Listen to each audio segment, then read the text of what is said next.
Vous devez savoir que le Coran, nous devons comprendre le Coran à la compréhension des salafs, des premiers musulmans. Okay? Pourquoi?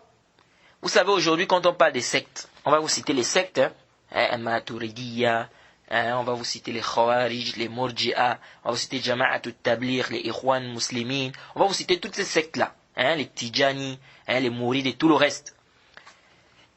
Ne pensez pas que ces sectes-là, ils n'ont pas de dalil dans ce qu'ils font. Ils ont quoi? C'est pas dans tout ce qu'ils sont en train de faire là. Il y a des choses, parmi les choses qu'ils font, où ils ont des dalils. Jade? Donc quand vous entendez quelqu'un maintenant, bien que vous avez la connaissance qu'il y a une personne qui est dans une secte, n'est-ce pas? Ne vous dites pas que cette secte-là, ils n'ont pas des arguments. Ils ont des arguments dans lesquels ils s'appuient. Mais intabihuna. Où est alors la différence? Là où il y a la différence, c'est au niveau de la compréhension. Jade? C'est au niveau de quoi? De la compréhension. Parce que vous allez trouver Jama'at al-Tabligh. C'est une secte. Mais quand vous allez discuter avec les chefs là, je ne parle pas du commun, c'est-à-dire ceux-là qui ne connaissent rien là, qui sont en bas. Je parle des chefs là, c'est-à-dire les chefs parmi eux. Quand vous allez discuter avec eux, ils vont vous amener des preuves du Coran, parfois de la Sunna même, des hadiths qui sont inventés, mawdu'a ou bien da'ifa, des versets du Coran. Vous allez discuter avec les Tijani, ils vont vous amener des hadiths, ils vont vous amener des paroles, des khurafat, c'est-à-dire des choses parfois, sans d'abord regarder si c'est authentique ou c'est pas authentique. Mais quoi? Ils ont quoi? Ils s'appuient sur quelque chose. Alors, c'est pourquoi on dit que les gens de la Sunna, ils se différencient des autres sectes là. Pourquoi? Parce que nous ne disons pas seulement que nous comprenons le Coran et la Sunna. Non.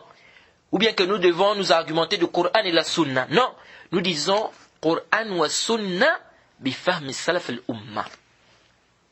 Nous disons le Coran et la Sunna, à la compréhension des savants de l'islam, c'est-à-dire à la compréhension des pieux prédécesseurs. Des salaf salih.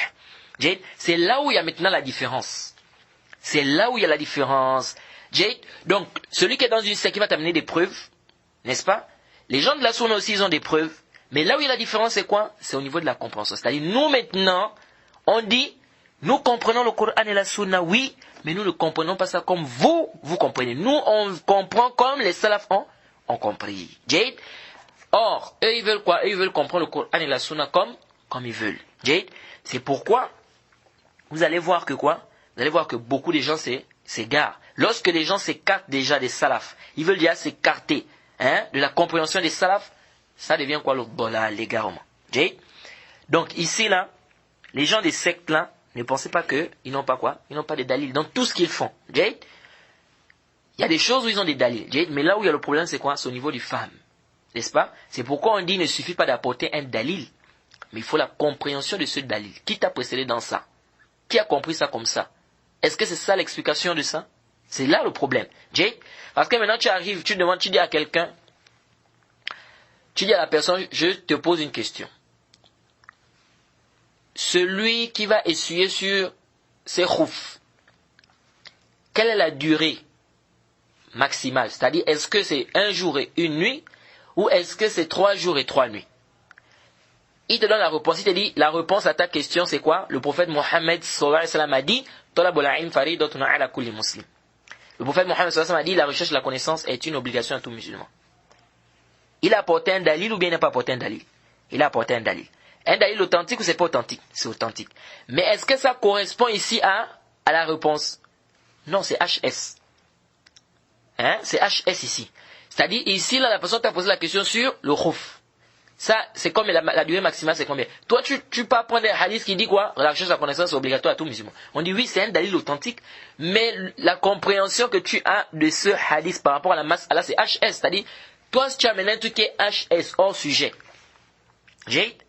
Donc, c'est pourquoi on dit, il ne suffit pas d'apporter un dalil, mais il faut l'istidlal du dalil. La compréhension du dalil. C'est pourquoi vous allez voir parfois, moi, parfois, j'enseigne certaines personnes, lorsque j'enseigne, je leur apporte des masaïl, etc. Je ramène les preuves, les dalils. Après, je repose la question sur ce qu'on a dit. Parfois, je demande à l'un ou bien à une des personnes de me citer le dalil par exemple des savants qui ont dit tel, qui ont eu tel avis. Ils citent le dalil. Je dis jusqu'à l'autre, tu n'as encore rien fait. Tu dois citer le dalil et tu dois également faire quoi? Tu dois également t'argumenter. Donc je demande les dalils, c'est-à-dire ici ramène le dalil et le wajh istidlal, c'est-à-dire l'aspect argumentatif. C'est-à-dire tu dois ramener la preuve et expliquer c'est-à-dire comment ils se sont argumentés de ce texte-là. Parce que maintenant si tu apportes seulement le hadith ou seulement le verset, parfois quelqu'un ne peut pas comprendre, il ne comprend pas. Tu as apporté le hadith, il a compris le hadith, mais le rapport avec le sujet, il ne comprend pas. Donc il faut ce qu'on appelle quoi? Le wajh istidlal, c'est-à-dire l'aspect argumentatif. Donc ici là, nous devons comprendre le Coran et la Sunna à la compréhension des pieux prédécesseurs. On ne doit pas comprendre ça comme on veut, les frères.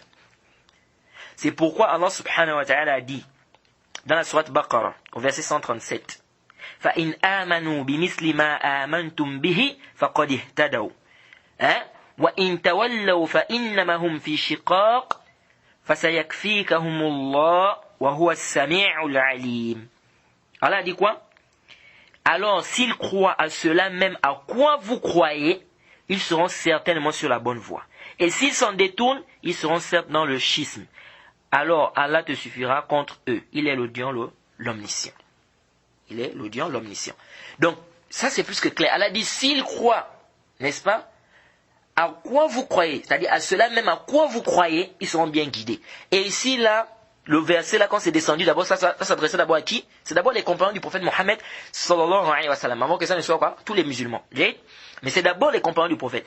Donc, si les compagnons du prophète, ils ont eu une compréhension, ils se sont tous mis d'accord sur une compréhension. Toi, tu viens avec une compréhension contraire à cela.